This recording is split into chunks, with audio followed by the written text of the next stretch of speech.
Okay, so I'm going to show you how to set up the sunlight cliff from the outside. So you've parked up on the site. On the right side, this is where you fill up your water tank. Obviously take the water cap off, and with the hose pipe provided, you fill up from that section there. Moving to the other side. Now there's a separate video on how the cassette is filled and emptied, so there's another video for that. Moving to this part here, this is where your 240 volt cable goes. Now you push that lever down and you pull it out, obviously to get the cable off, and then to put it back in, lift the latch up and insert it into that section there. Now there is a light on the control panel what will show as yellow, that will indicate that you're plugged in from both sides. This is the exhaust for your heating system, and just by opening it up from that section there, there's where your AdBlue goes in and your diesel tank. So we're at the back of the vehicle now, and I'm going to show you how to turn the gas on.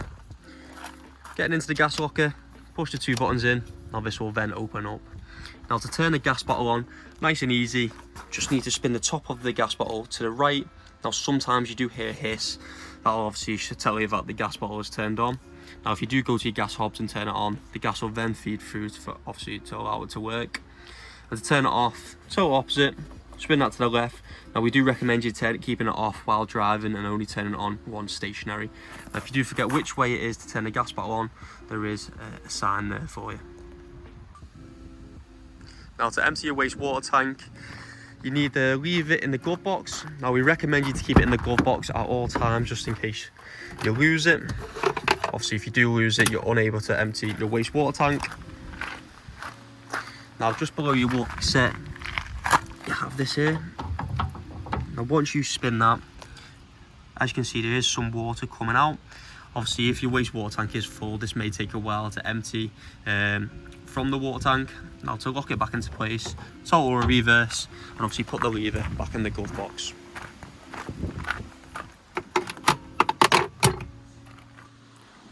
So there's a separate video on how the outside awning works, so obviously that will show you how to get it out once parked up. Moving inside, now just before you do get in, you do have the bottom button is to get your step out. Now it does take a while to come out, but it will eventually fully extend out. And just above, you have a switch for your floor lighting.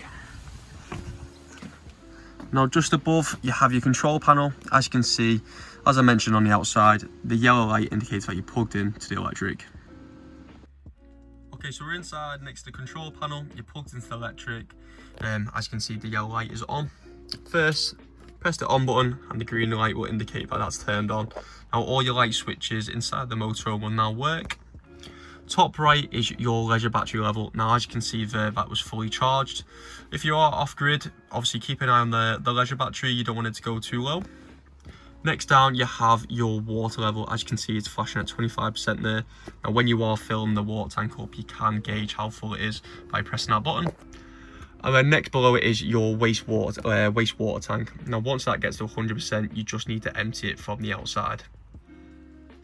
And next to the control panel, you'll have your heating control. Now we do have a separate video how to work the Truma heating system. On the heating control panel video, now if you are having the faulty that the water is leaking from the motorhome on the outside, just below here you can see your blue valve there.